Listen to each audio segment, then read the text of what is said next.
오늘은 종, 택함, 그리고 친구라는 말씀의 제목으로 우리가 말씀의 은혜를 함께 나누길 원합니다. 사람이 가지고 있는 특성 중에 하나가 관계성입니다. 관계성. 이것이 1대1의 관계이든지 혹은 1대 다수의 관계이든지 저절로 관계가 형성되는 것은 아닙니다. 관계를 만들어가기 위해서는요, 서로가 이렇게 노력을 해야 하는 것입니다. 관계를 좋게 하는 가장 간단한 방법은 비난하거나 비판하거나 불평하지 않는 것이 좋습니다. 또한 정중히 예의를 갖춰야 합니다. 실력이 없는 것은 우리가 용납이 되어도요, 예의가 없는 것은 용납하기가 참 어렵습니다. 사람은 누구나 인정받고 싶어 합니다. 상대방을 존중해주고 세워주고 칭찬을 아끼지 않을 때 이 좋은 관계가 형성되게 됩니다. 또한 상대방의 말을 잘 들어주는 것도 좋습니다. 그리고 상대방의 필요를 채워주고 배려해 주어야 합니다. 나의 주장만을 끝까지 고집하고 상대의 주장하는 것을 들어주려는 자세, 이런 것도 참 중요합니다. 그러나 이 대인관계를 만들어가기 위해서 가장 중요한 것은 이 세상에는요, 완벽한 사람은 없다는 것을 우리가 인정해야 하는 것입니다. 사람에게서 완전함을 찾으려면요, 우리는 반드시 실패하게 되어 있습니다. 그렇다면 이런 관계를 통해서 우리가 얻고자 하는 것은 무엇입니까? 사랑받기 위해서입니다. 우리가 살아가면서 행복을 느낄 때는 다른 사람들로부터 내가 사랑받고 있다는 것을 알 때, 느낄 때입니다. 사랑받고 있을 때요, 기쁨이 넘치게 되어 있고 사랑받고 있을 때 행복해집니다. 이것은 부부의 관계이건 부모와 자식의 관계이건 다 사랑이 있어야 합니다. 이웃 간에도 마찬가지죠. 하지만 인간관계가 사랑만으로 다 해결되어지지 않습니다. 왜 문제가 해결되어지지 않습니까? 인간의 사랑이 완벽하지 않기 때문입니다.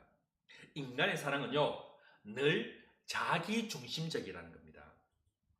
그래서 문제를 해결하기보다는 더 많은 문제가 이렇게 생겨나게 됩니다. 100년을 같이 살겠다고 약속한 부부의 사랑도 완전하지 않습니다. 부모와 자식 간의 사랑에도요, 이 자기중심적인 면이 있습니다. 그 어디에도요, 완전한 사랑을 찾을 수가 없습니다. 사람과 사람 사이에는 완전하지 않습니다. 그러나 하나님의 사랑은 완전합니다. 그 가운데 놀라운 힘이 있고요, 이 사랑은 위대합니다. 하나님의 사랑에는요, 절망 가운데서도 소망을 갖게 하고 분열 가운데서도 사랑의 띠로 하나 되게 하는 이런 능력이 있습니다. 사람에게서 찾을 수 없는 하나님의 놀라운 은혜와 사랑이 우리 호산나 가족들에게 넘쳐나기를 축복합니다. 당신이 사랑받는 행복한 삶을 살아가기 원한다면 그 삶은 하나님의 완전한 사랑 안에서만 가능하게 될 것입니다. 그런 하나님의 사랑이 당신에게 임하기 위해서는 앞서 언급한 관계, 하나님과 나와의 관계가 이렇게 바로 세워져야 합니다. 우리는요, 다른 사람과의 관계에 대해서는 굉장히 신경 씁니다. 그죠? 예를 들어서 여러분이 집에 있을 때 아무 옷이나 입습니다. 그죠? 세수도 안 하고요, 머리도 안 감습니다. 근데 친구를 만나든지 혹은 다른 사람 만나러 갈 때는 어떻게 합니까? 사람이 달라집니다. 변신하게 됩니다. 그에 반해서 하나님과의 관계에는 어떠합니까? 하나님과의 관계에는 굉장히 신경 안 쓴다는 겁니다. 리그 워렌 목사님, 목적이 이끄는 삶이라는 책을 여러분 들어보셨을 것입니다. 릭 워렌 목사님의 목적이 이끄는 삶 데이 12에 보면요. 12번째 날에 보면 이런 말씀이 있습니다. 우리는 노력하는 만큼 하나님과 가까워질 수 있습니다. 다른 우정과 마찬가지로 하나님과의 우정을 키워가기 위해서도 노력이 필요합니다. 저절로 되지 않습니다. 열정, 시간, 에너지가 필요합니다. 하나님과의 더 깊고 친밀한 관계를 원한다면 우리의 감정을 하나님께 솔직하게 나눌 수 있는 방법을 배워야 합니다. 또한 감정을 하나님 앞에 솔직하게 나눠야 합니다. 라고 이 책은 말하고 있습니다. 우리가 원하는 만큼 하나님과 가까워질 수 있습니다. 하나님과 관계가 가까워지는 것은요, 우연하게 일어나는 일이 아닙니다. 나의 선택, 당신의 선택이며 우리가 의도적으로 추구해야 하는 것입니다. 하나님과의 관계를 잘 맺기 위해서는 하나님의 말씀에 믿음으로 순종해야 합니다. 또한 하나님이 소중히 여기는 것, 하나님께서 소중히 여기는 것을 우리도 소중히 여길 수 있어야 합니다. 내가 가지고 있는 가치가 아무리 높다 할지라도 하나님께서 원하지 않는다면 그것을 때로는 포기할 수 있어야 합니다. 오늘 우리가 읽은 본문에서는요, 우리가 하나님의 하나님의 친구가 될 수 있다라고 합니다. 우리가 어떻게 주님과 교제할 수 있습니까? 우리가 어떻게 주님과 하나님과 친구가 될 수 있습니까?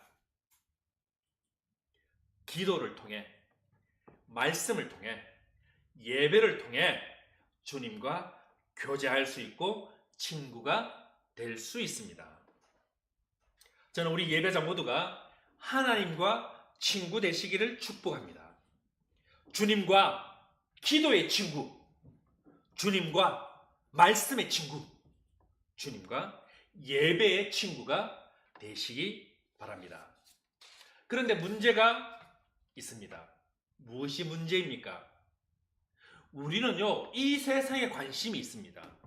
세상의 이야기에 우리는 영향을 받는다는 것입니다. 주님과의 기도, 주님과의 말씀, 주님과의 예배에 대해서는 소홀히 하고 귀 기울이지 않는데 세상에는요, 귀를 기울인다는 것입니다. 주님과의 기도, 주님과의 말씀, 주님께 드릴 예배에 다시 집중하시고 귀 기울이시기를 축복합니다. 다시 주님과 기도하고 주님의 말씀, 주님께 드릴 예배에 집중하기 위해서는요, 관계가 중요합니다. 오늘 본문에서 하나님과 우리의 관계에 대해서 말씀해 주십니다. 본문 8절 말씀입니다.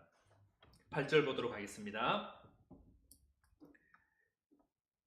이렇게 말씀하십니다. 그러나 나의 종 너 이스라엘아, 내가 택한 야곱아, 나의 벗 아브라함의 자손아. 방금 읽은 이 8절에서는요, 하나님과 우리의 관계를 이 세 가지로 말하고 있습니다. 첫 번째가 뭡니까? 나의 종. 두 번째가 택한 사람, 택한 자. 세 번째가 나의 벗, 즉 나의 친구입니다.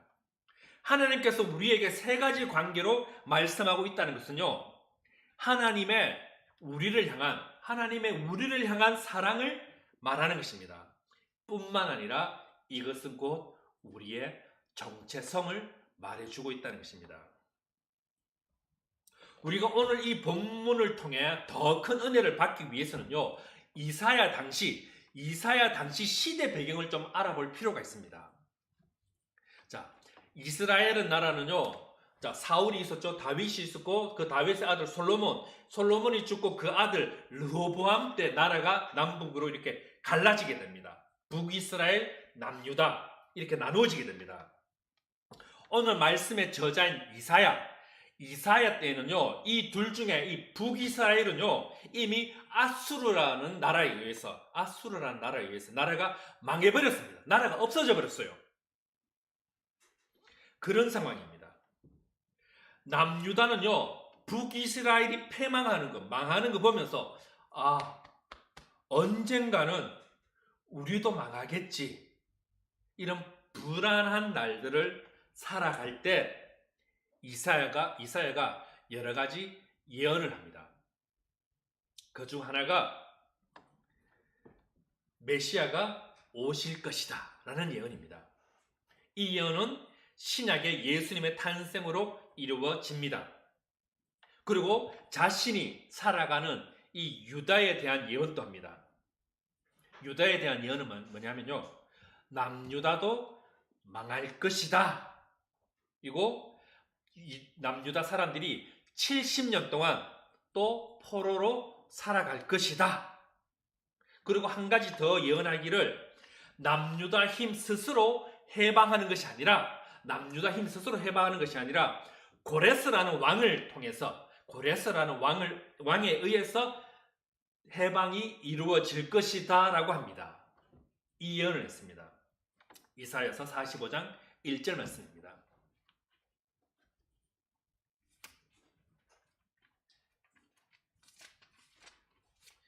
이사야서 45장 1절 말씀을 이렇게 이야기합니다. 여호와께서 그의 기름 부음을 받은 고레스에게 이같이 말씀하시되 내가 그의 오른손을 붙들고 그 앞에 열국을 항복하게 하며 내가 왕들의 허리를 풀어 그 앞에 문들을 열고 성문들이 닫히지 못하게 하리라. 이 예언은 어떻게 되었겠습니까? 역시나 역사 가운데 그대로 예언이 성취되었다는 것입니다. 이사야가 오늘 이사야 41장 그리고 45장 이 말을 할 때는요, 방금 말을 할 때는 남유다가 망하기 150년 전입니다. 이사야가 이 말을 하고요, 약 150년 뒤에쯤에 남유다는 진짜 망해버립니다. 왕족과 백성들이 포로로 잡혀갑니다. 그리고 정말 고레스라는 왕이 남유다 사람들의 예루살렘 귀양을 허락하여 주고 예루살렘 성전 재건축까지도 도와주게 됩니다. 여기서 참 흥미로운 것은 뭐냐면요, 고레스라는 사람인데요, 이 북이스라엘을 망하게 한 것은 아수르 왕이었습니다. 고레스가 이 아수르 왕이 아니에요. 고레스는요, 이 당시에는 나라조차 존재하지 않았던 페르시아라는 나라였습니다. 고레스는 페르시아 왕입니다. 이사야가 죽은 이후에요, 페르시아라는 나라가 생겨났고요. 이사야 당시 이 북이스라엘을 멸망시킨 건 아수르입니다. 북이스라엘을 멸망시킨 건 아수르, 남유다를 멸망시킨 것은 이 바벨론이라는 나라입니다. 그런데 해방시켜준 건 누구라고요? 페르시아라는 나라입니다. 이 페르시아라는 나라는요, 아직 세계사에 그 나라 이름조차도 없을 때입니다.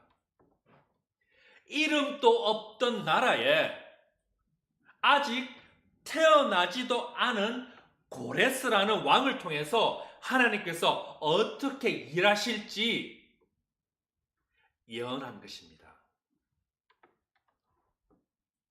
이런 시대적 배경 가운데 하나님은 하나님의 사람들에게 너와 나의 이 삼중구조로 되어 있어. 너와 나의 관계는 삼중구조로 되어 있어.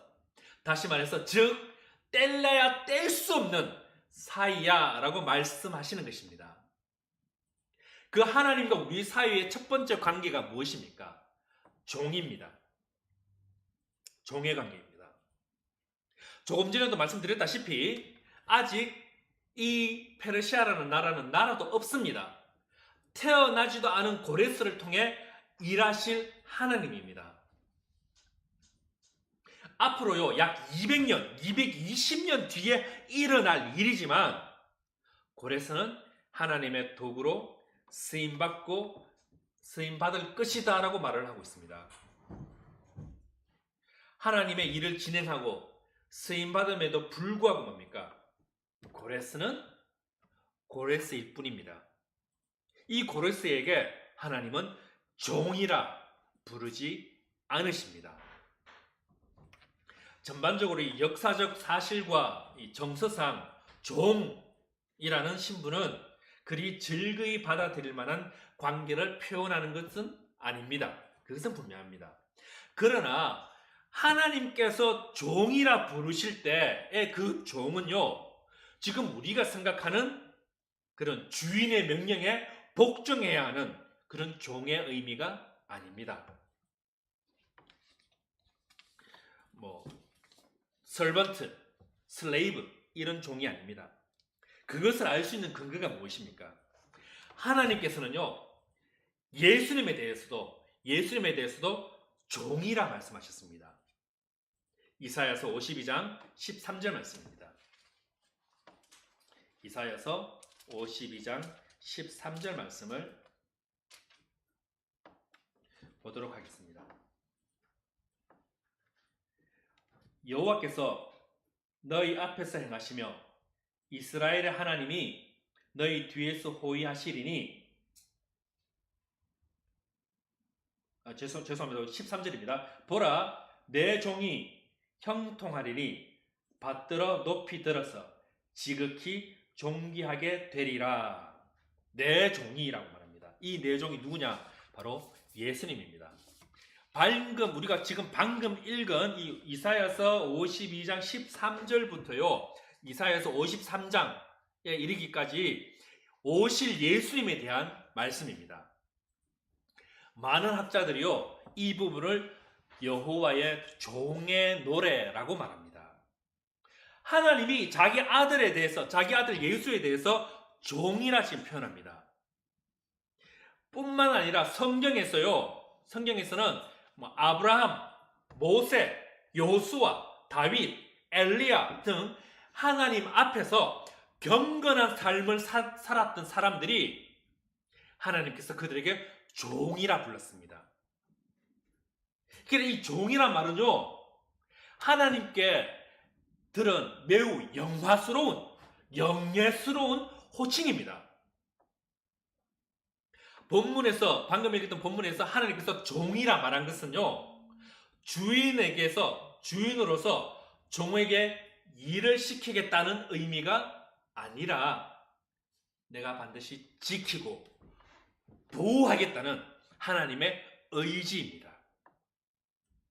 하나님과 나와의 관계를 정의할 때 하나님께서 우리에게 나의 종이라 부르시는 것은 하나님의 소유인, 자신의 소유인 우리를 뭡니까? 지켜 보호하시겠다. 하나님의 강한 의지라는 겁니다. 우리는 하나님의 보호하심 안에 있는 그런 사람들입니다.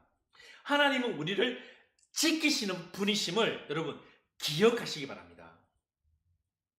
본문에서 나의 종 너 이스라엘아 라고 부르시는 것은 이미 망해버린 북이스라엘이지만 지키시겠다, 이 북이스라엘만 지키시겠다라는 것도 아닙니다. 이스라엘이라는 말 속에는요, 남과 북 상관없이 모든 하나님의 사람들을 말하는 것입니다. 이것을 더 정확하게 하기 위해서 그 다음 호칭으로 한 것이 무엇입니까? 내가 택한 야곱이라는 말입니다. 내가 택한 야곱. 자, 이 야곱이 어떤 사람입니까? 성경에서 가장 거짓말을 많이 한 사람, 가장 사기를 많이 친 사람 찾아보십시오 하면 1등은 무조건 야곱입니다. 그만큼 간교한 사람이고 세상에 살아남기 위해서는 무슨 짓이든 다 할 사람입니다. 사람들에게 충분히 손가락질 받을 만한 이 야곱을 하나님께서 택하셨다라고 합니다. 이 본문에서 택했다라는 것은요, 단순히 선택했다, 단순히 결정했다라는 의미보다는 더 깊은 은혜가 있습니다. 이 은혜는 뭐냐면요, 택한 것을 매우 기뻐했다라는 의미를 포함하고 있습니다. 신명기 10장 15절 말씀입니다.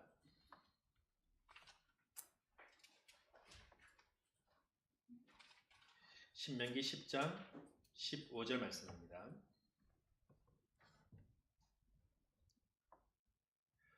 여호와께서 오직 내 조상들을 기뻐하시고 그들을 사랑하사 그들의 후손이 너희를 만민 중에서 택하셨음이 오늘과 같으니라. 기뻐하고 사랑하사 택했다라고 성경이 말을 하고 있습니다. 하나님께서 야곱을 택했다라는 것은, 우리를 택했다는 것은 뭡니까? 우리가 하나님 앞에서 이쁨을 받을 만한 일을 했어도 아니고요, 우리의 능력을 보고 택한 것도 아닙니다. 이것은 전적으로 하나님의 강한 의지에 의한 택함 뿐입니다. 하나님의 사랑에 의한 택함 뿐입니다. 신명기 7장 7, 8절을 계속해서 보도록 하겠습니다. 신명기 7장 7절 8절입니다.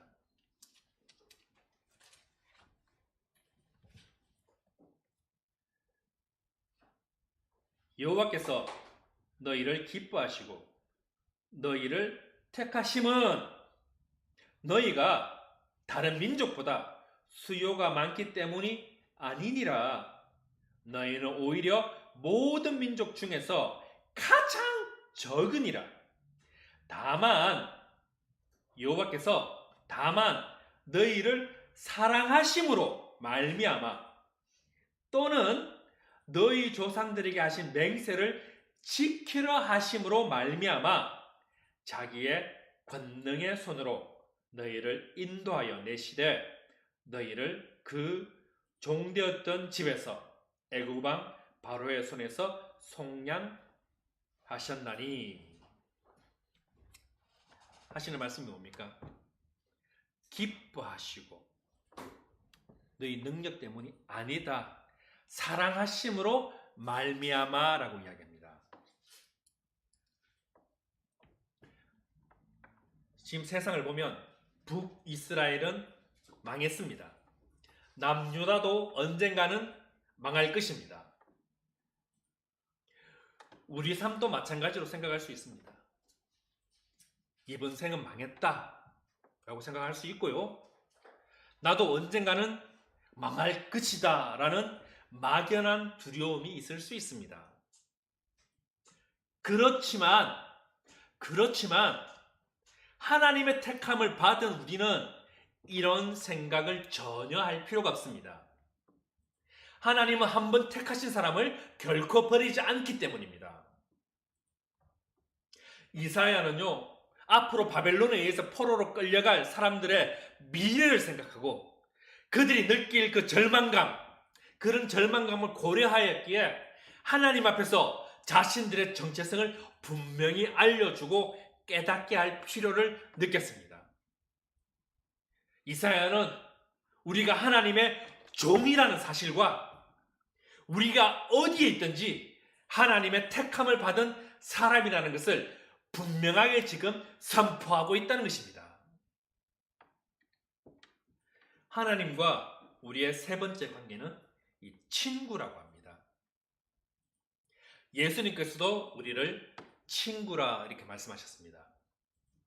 이 지금 본문에서 말하는 친구, 이 친구의 의미는요, friend라는 의미보다는 나의 사랑하는 사람이라는 의미입니다. 즉 하나님은 우리를 사랑하는 사람이라고 부르고 있는 것입니다. 하나님께서 나를 소개할 때 내 친구 건이야. 이 말은 내가 사랑하는 건이야 라고 소개하는 것과 같다는 것입니다. 이 본문 8절을 통해서 우리는 하나님과의 관계를 다시 생각해 보아야 합니다. 지금 저와 여러분의 믿음의 상태, 기독교인으로서의 능력과 자질과 상관없이 하나님은 저와 여러분을 종으로, 택한 자로, 친구라 선포하십니다. 아멘. 사람과 사람 사이에서는요, 관계를 누군가 맺고 싶어 할 때는 어떤 이득이나 바라는 것들이 혹은 조건들이 따르는 부분들이 많습니다. 그리고 대부분이 이 상대방이 좋아, 상대방의 상황이 좋을 때 이렇게 찾아가서 교제하기를 원하게 되어져 있습니다. 그런데 하나님은 우리와 언제 이렇게 교제하기 원하시는지 하나님께서 우리를 찾는 곳이 어디인지 봐야 합니다. 바로 땅 끝에서 붙드시고 모퉁이에서 부르신다라고 하십니다. 9절 말씀입니다. 내가 땅 끝에서부터 너를 붙들며 땅 모퉁이에서부터 너를 부르고 네게 이르기를 너는 나의 종이라 내가 너를 택하고 싫어하여 버리지 아니하였다 하였노라. 아멘. 앞서 8절에서 하나님은 우리와의 교제를 위해서 세 가지 호칭으로 우리를 향한 사랑을 강조하였습니다. 이것뿐만 아니라 이런 교제를 하기 위해서 우리를 찾는 곳이 땅 끝에서 우리를 붙드셨다라고 합니다. 이사야 당시 사람들에게 땅 끝은 지구 반대편의 이 어디쯤이 아니었습니다. 당시 사람들에게 있어서 땅 끝은요, 이집트에서, 애굽에서 종살이하며 지내던 그 땅, 또 400년의 세월이었습니다.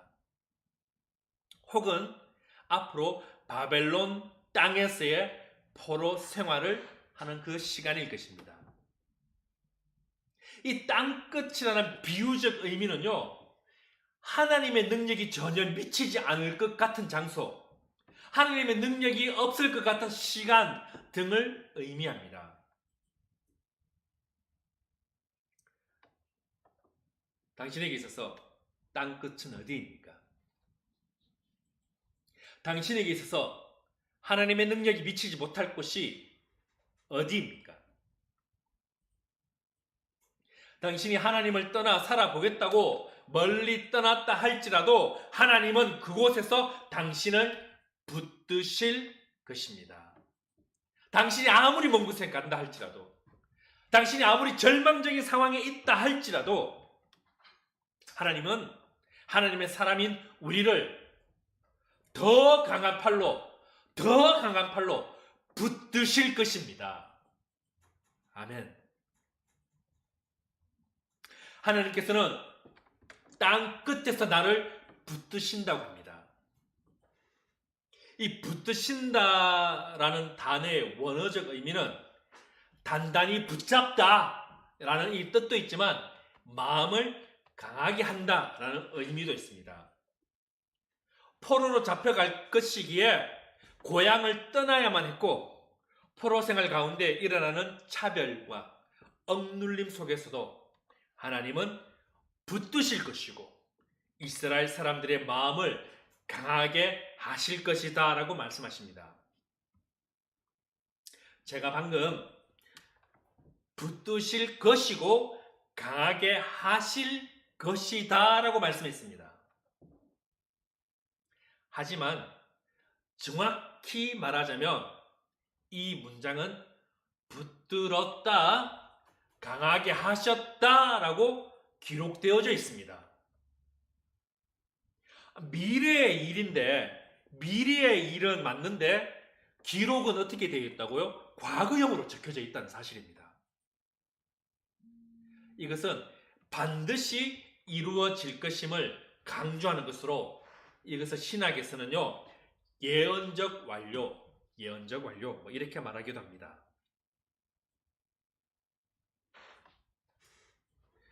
하나님께서는 어쩌면 벼랑 끝에 선 당신을 이미 붙잡고 계시며, 마음이 무너진 당신을 이미 강하게 하셨습니다. 이 하나님의 당신을 향한 사랑과 열정을 깨달아 하는 우리 호산나 가족들 되시기 바랍니다. 어쩌면 당신은 한쪽 모퉁이에서 그 누구의 주목도 받지 못하며 살아갈 수 있습니다. 어쩌면 우리는 땅 끝에서 이 한 모퉁이에 있는지 없는지도 모를 존재로 살고 있을 수 있습니다. 설사 그렇다 할지라도 하나님은 당신을 부르십니다. 내 삶이 아무리 벼랑 끝에 있고 발에 차이는 돌뿌리 같아도 하나님은 나를 싫어하여 버리지 않으신다고 성경이 말씀하고 있습니다. 나의 모습과 형편과 상황에 상관없이 하나님은요, 나를 거부하지 않습니다. 나 같은 게 하나님의 사랑을 받을 수 있을까? 라는 이렇게 생각하는 것은요, 나만의 착각이고 당신의 착각입니다. 하나님은 그 누구도 거부하지 않습니다. 하나님께서 나를 거부하지 않는다는 것은요, 하나님께서 영원히 나를 버리지 않는다라는 것을 말하고 있는 것입니다. 하나님께서는 당신을 그저 이 땅에 구하처럼 알아서 살아가라고 말씀하지 않습니다. 너에게 준 은혜가 족하니 만족하며 살아라 라고 하시지 않습니다. 앞으로 바벨론 땅에 살다가 그 나라도 망해버리고 페르시아 밑에서 또 살아가는 소망이 없을 것 같은 삶이 있다 할지라도 너를 버리지 않겠다는 하나님의 약속입니다.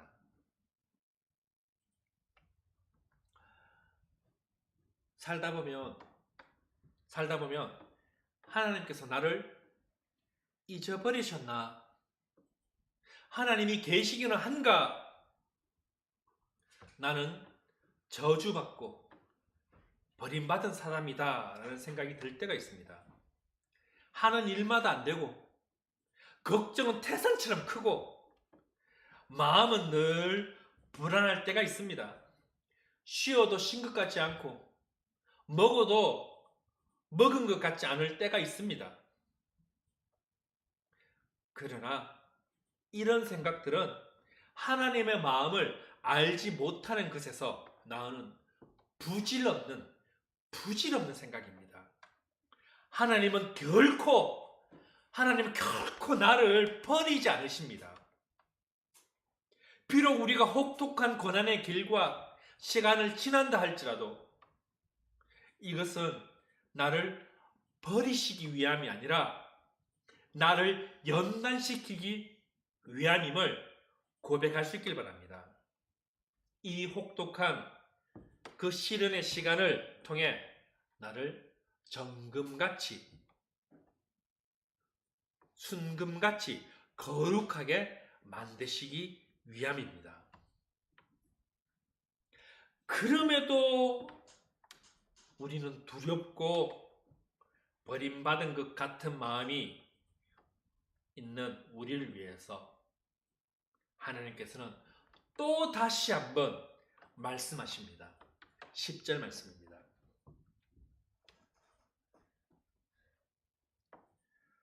두려워하지 말라. 내가 너와 함께함이라. 놀라지 말라. 나는 내 하나님이 됨이라. 내가 너를 굳세게 하리라. 참으로 너를 도와주리라. 참으로 나의 의로운 손으로 너를 붙들리라. 아멘. 말씀을 맺겠습니다. 당신은 하나님과의 교제를 위해 어떤 노력을 하고 있습니까? 우리는 하나님과 결코 끊을 수 없는 관계를 소유하고 있습니다. 그 누구도 그 무엇도 하나님과 우리 사이의 이 관계를 갈라놓을 수가 없습니다. 어떤 실패도, 어떤 절망도, 어떤 고통도, 어떤 질병도, 하물며 죽음조차도 우리와 하나님 사이를 갈라놓을 수 없습니다. 로마서 8장 35절, 38절, 39절 말씀입니다.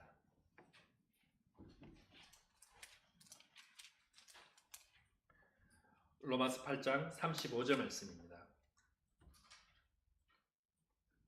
누가 우리를 그리스도의 사랑에서 끊으리요? 환난이나 공고나 박해나 기근이나 적신이나 위험이나 칼이랴. 38절 39절입니다. 내가 확신하노니 사망이나 생명이나 천사들이나 권세자들이나 현재일이나 장래일이나 능력이나 높음이나 깊음이나 다른 어떤 피조물이라도 우리를 우리 주 그리스도 예수 안에 있는 하나님의 사랑에서 끊을 수 없으리라. 아멘. 그 무엇도 끊을 수 없는 하나님의 사랑이 당신을 붙드셨습니다. 우리가 하나님을 붙잡은 것이 아니라 하나님이 이미 과거에 이미 붙드셨습니다. 땅 끝까지 찾아오셔서 붙드셨고 땅 모퉁이에 있는 것처럼 보잘것없어 보여도 하나님께서 나를 부르셨습니다. 나를 택하셨고 나를 버리지 않으셨습니다. 우리는 하나님의 사랑을 받을 자격이 없지만 하나님은 우리를 종으로 부르시면서 하나님의 영화로운 부르심을 받았습니다. 나의 환경, 능력, 모습 상관없이 하나님께서 우리를 기뻐하시며 선택받았고 우리를 친구로 부르십니다. 이 하나님의 부르심을 들어보시기 바랍니다. 스바냐 3장 17절 말씀입니다.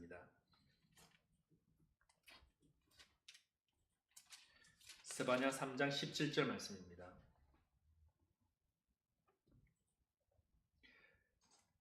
너의 하나님 여호와가 너의 가운데 계시니 그는 구원을 베푸실 전능자시라. 그가 너로 말미암아 기쁨을 이기지 못하며 너를 잠잠히 사랑하시며 너로 말미암아 즐거이 부르며 기뻐하시리라 하니라. 아멘. 하나님께서 우리를 부르시는데 기쁨을 이기지 못하실 정도로 기뻐하면서 부르십니다. 그 어떤 것도 그 무엇도 하나님의 사랑에서 우리를 끊을 수 있는 것은 없습니다. 이 끊을 수 없는 사랑을 우리는 이미 받은 사람들입니다. 이 사랑 안에 있는 우리는 그 무엇도 두려워할 필요가 없습니다. 이 하나님은 다른 누군가가 만난 하나님이 아닌 나의 하나님이 되십니다. 나의 하나님, 즉 당신의 하나님이십니다.